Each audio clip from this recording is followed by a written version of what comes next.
কারো উপর জুলুম করে থাকলে আজই তার কাছ থেকে মাফ চেয়ে নিন, কেননা কিয়ামতের দিন এই বিষয়ের কারণে, এই জুলুমের কারণে আপনি মারাত্মক ধরনের অপমানিত হবেন এবং আপনি মারাত্মক ধরনের ক্ষতিগ্রস্ত হয়ে যাবেন। অনেক মানুষ আছেন দাম্ভিকতার কারণে, অহংকারের কারণে মানুষের কাছে মাফ চাইতে লজ্জাবোধ করেন, অবশেষে মাফ না চেয়েই ওই ব্যক্তি মারা যান। এই যে মাফ না চেয়ে লোকটা মারা গেল, তাকে মজলুমেরা মাফ করল না, এজন্য সে কবরেও কষ্ট পাবে, হাসরের ময়দানে লাঞ্ছনা তার শেষ থাকবে না, যেমনটা রাসূল করিম সাল্লাল্লাহু আলাইহি ওয়াসাল্লাম বলেছেন। হযরত আবু হুরায়রা রাদিয়াল্লাহু আনহুর বর্ণনায় নবী সাল্লাল্লাহু আলাইহি ওয়াসাল্লাম ইরশাদ করেছেন, মান কানাত ইনদাহু মাজলামাতুন লিআখিহি,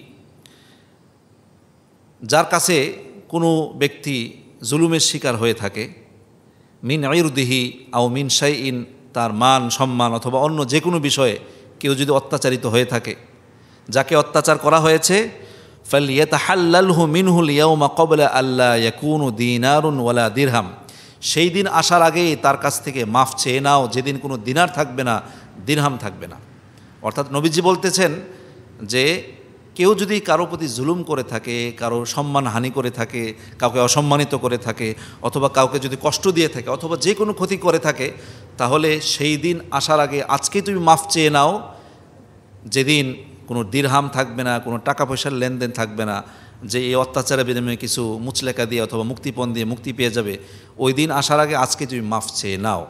কেননা আল্লাহ রাসূল সাল্লাল্লাহু আলাইহি ওয়াসাল্লাম বলছেন, ইন কানা লাহু আমালুন সালিহ উখিযা মিনহু বিকদরি মাজলামাতিহি, যদি তার নেক আমল থাকে তাহলে যার প্রতি জুলুম করা হয়েছিল এই পরিমাণ নেক আমল ওই নিপীড়িত ব্যক্তি, মজলুম ব্যক্তিকে দিয়ে দেওয়া হবে।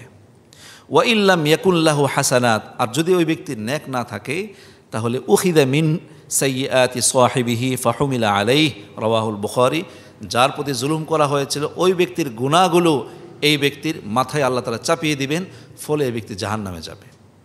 এবার চিন্তা করুন, মানুষকে যদি অন্যায়ভাবে যদি একটা চরও দিয়ে থাকেন, একটা টাকা ঠকিয়ে থাকেন, একটা সাইন কারো বিরুদ্ধে লিখে থাকেন, মানুষের জমি জমা অথবা যে কোনো চুল পরিমাণও যদি ক্ষতি করে থাকেন, তাহলে আপনি আজকেই মাফ চেয়ে নিন।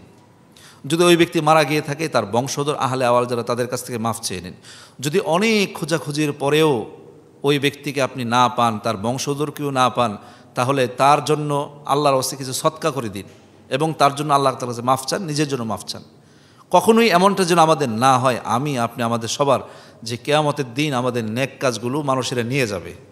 এ কারণে যে মানুষের প্রতি জুলুম করেছি, অত্যাচার করেছি, মানুষের টাকা মেরেছি, মানুষের প্রতি অবিচার করেছি, এই অবিচারের কারণে, জুলুম করার কারণে, মানুষের কাছ থেকে আত্মসাৎ করার জন্য, মানুষের মাল ঠকানোর কারণে কিয়ামতের দিন আমাদের নেক কাজগুলো নিয়ে যাওয়া হবে, তাদেরকে দিয়ে দেওয়া হবে যারা বঞ্চিত ছিল। যদি নেক কাজ শেষ হয়ে যায় তাহলে তাদের গুনাহগুলো আমাদের উপরে আল্লাহ তাআলা দিয়ে দিবেন, ফলে আমরা পাপী হয়ে যাব। পাপের ভারে অবশিষ্ট আমাদের তো নেক থাকবেই না, শেষ পর্যন্ত ফায়সালা হয়ে যাবে জাহান্নামে যাও। এজন্য আসুন আমরা সতর্ক হই। আল্লাহ তাআলা আমাদের জীবনকে সতর্কতার সাথে পরিচালনা করার তৌফিক দান করুন। যাবতীয় জুলুম থেকে, অবিচার থেকে, অত্যাচার থেকে আল্লাহ তাআলা আমাদেরকে হেফাজত করুন। আমিন। আসসালামু আলাইকুম ওয়া রাহমাতুল্লাহি ওয়া বারাকাতুহু।